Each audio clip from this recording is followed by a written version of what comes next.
So let's talk about one of the most dangerous little jet bikes in 40k.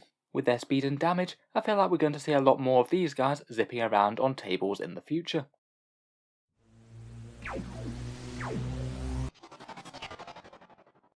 Hello and welcome back to Auspex Tactics, where today we're talking Eldari, and more specifically Harlequins, with their brutal new rules for the Voidweaver Jetbike. I feel like this is yet another good example of Games Workshop massively buffing units that weren't really used in the previous codexes. Harlequins have a very tiny unit pool indeed, but out of any of them, these guys were perhaps the least run out of any of their slots, all the top lists tending to focus on more things like troops or skyweavers. It looks like things are going to change though. I would not be too surprised to see a small flotilla of these guys hovering in the backfield, vaporizing a few key targets that the Harlequins might struggle to combat in melee. In the video we'll just talk over its datasheet and rules, the damage output for its guns, some rough buffs and synergy that you can get for the unit, and how I think they'll be used in game. So first up, let's take a look at the new rules for the Voidweaver then. It is a Harlequin's heavy support datasheet at 90 points or 5 power level each. Previously you could only take 1 per squadron, but now you can take them in squadrons of 1 to 3. So theoretically you could have 9 of these little horrors buzzing around in the backfield, jumping around at crazy speeds, and unleashing volleys of very punishing shuriken and prismatic fire. Their raw stat line maybe isn't the single most impressive thing. In general, Eldar stat lines do tend to be a tiny bit underwhelming, and make up for it in terms of tons of special rules. In any case, like the other jet bikes, it's crazily mobile, 16-inch movement, weapon skill and ballistic skill of 3+, strength and toughness of 5, 6 wounds, 4 attacks, leadership 8 and a 4+ save, backed up by a trusty 4+ invul. Basically reasonably fast and accurate, but still fairly fragile based on those raw stats alone. Hopefully though, the good movement should be able to keep them safe, and it's also got a -1 to hit built in innately from the Voidweaver Mirage launchers, which also mean that hit rolls can't be re-rolled against it. A really nice combination of rules, as anything with full re-rolls to hit innately generally gets around -1 to hit modifiers quite well. At least at range it does add up to being at least fairly durable for the cost. It'll certainly have a bad time against things like autocannons, but it's actually very durable indeed against any dedicated anti-tank weapons. Say if you had Space Marine las cannons lining up to try and take this thing down, it'll be about twice as hard to take down as a standard Space Marine Rhino. The -1 to hit and the invul save does do quite a lot of work. It can get further defensive buffs from the Shadow Seer, as we'll see in a second. Otherwise, for special rules and keywords, it's got Ride the Wind for a 6-inch advance if desired, and nothing too expected in the keywords. It's a fly vehicle with the Say-Death keyword. It doesn't have core, so it's locked out of quite a lot of buffs. In general, it's fast and maybe surprisingly tough for its profile, but perhaps the thing that's most impressive for the points are its weapons. You get the choice either between the Prismatic Cannon and the Haywire Cannon, and neither of them cost any extra points. The Prismatic Cannon has a focused and dispersed profile, kind of like a mini fire prism. The focused one is 36 inches, heavy 2, strength 12, AP -4, damage 2d3, so a pretty hard-hitting and reliable anti-tank weapon there. And it can flex into the dispersed profile, heavy 3d3, strength 5, AP -3, damage 1, usually going to be better against any 1-wound infantry. The Haywire Cannon, like quite a lot of the Eldari units, does have a slightly weird profile. Its range is a bit shorter at 24 inches, it's got heavy 2d3, strength 4, AP -3, damage 3, and it has some very nice anti-vehicle special rules, always wounding them on a 4+ despite its low strength, and 6s to wound cause d3 mortal wounds as well. We'll get onto their damage output in just a second. Both of those guns are good, but I think that the secondary weapons are kind of just as important. 2 shuriken cannons, 24-inch range, heavy 3, strength 6, AP -1, damage 2, and that shuriken rule. It's all good stuff. Rarely going to be a wasted profile against anything. Maybe it just particularly doesn't like anything with really high saves or -1 damage mechanics. Basically overall, the Voidweaver is a fast moving and really quite hard hitting shooting platform that does seem very good indeed for the points invested. Moving on, let's take a quick look at its damage profile now. The numbers on the Prismatic Cannon or the Haywire Cannon are relatively well balanced, so I think you could just about justify taking either of them depending on what you've modelled. For the Prismatic Cannon you're getting 2 or 3 dead guardsmen, just over 1 dead Space Marine on average, 3 or 4 wounds on a toughness 7 vehicle, or about 1.8 wounds to a toughness 8 vehicle with a 5+ invul and -1 damage. The Haywire Cannon does have very similar numbers, slightly less good against the light infantry, and noses a little bit ahead against the toughness 7 and toughness 8 vehicles, though I'm not enormously convinced on those targets that it's massively better than the Prismatic Cannon, and it does mean it'll be pretty underwhelming against anything that's a hard target that isn't a vehicle, things like monstrous creatures or heavy bikes or infantry. Overall, with that coupled with the longer range, I would generally take the Prismatic Cannon over the Haywire Cannon, Maybe there might be a tiny bit more room for the haywire one if you know that you're going to be playing nothing but vehicles. I think really though, when you just take the numbers in context of the shuriken cannons as well though, the Voidweaver just has a really good general purpose damage output. Adding the cannons to the prismatic cannons profile, you're killing around about 5 or 6 guardsmen per vehicle, 2 or 3 dead standard space marines, about 5 wounds to your standard toughness 7 vehicle, or about 3 wounds to a toughness 8 one with the extra layers of protection. I think that just how generalist the damage output is fairly spectacular, particularly given that you're almost always going to get the jump on your opponent with that massive movement, and you could even get more efficiency than this if you split fire. Say fire the prismatic cannons against one hard target and use the shurikens to mop up some infantry. Being a non-core unit, they don't have quite the same capacity for buffs and synergy compared with some of the other units. If you're playing pure Harlequins without other forces, you could use Luck of the Laughing God to make some rerolls. They're going to be particularly high value on those saving throws for the 4+ invul, definitely has the potential to save you a 90-point model there, or potentially to burn a few on things like prismatic cannon wound rolls. Converting an extra one of them could easily be a fair stack more damage.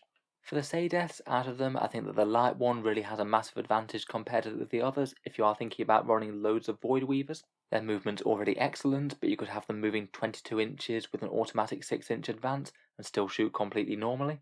That's going to get you some absolutely optimal positioning within your own backfield, and you could certainly use that to scoot round the edge of line of sight blocking terrain and make a surprise run and gun at an enemy unit that might have thought that they were safe.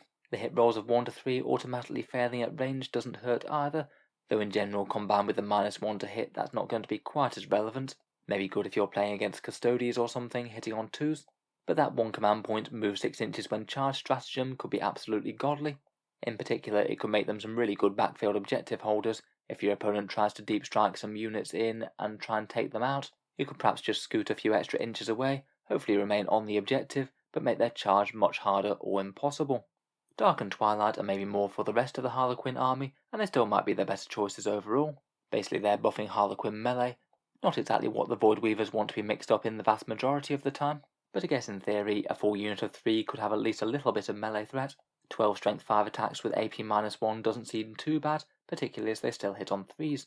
I guess could be the difference if you just need to kill 1 or 2 enemy infantry that are desperately holding on to an objective. Character wise, basically the Shadowseer is the best friend of these guys. Their -1 to wound roll mechanic doesn't actually count on these as they aren't core, but I feel that most people who are taking the Shadowseer will probably be taking that Mirror Architect pivotal role, the one that means that enemies have to add 6 inches to the range of their weapons for any units that are within 6 inches.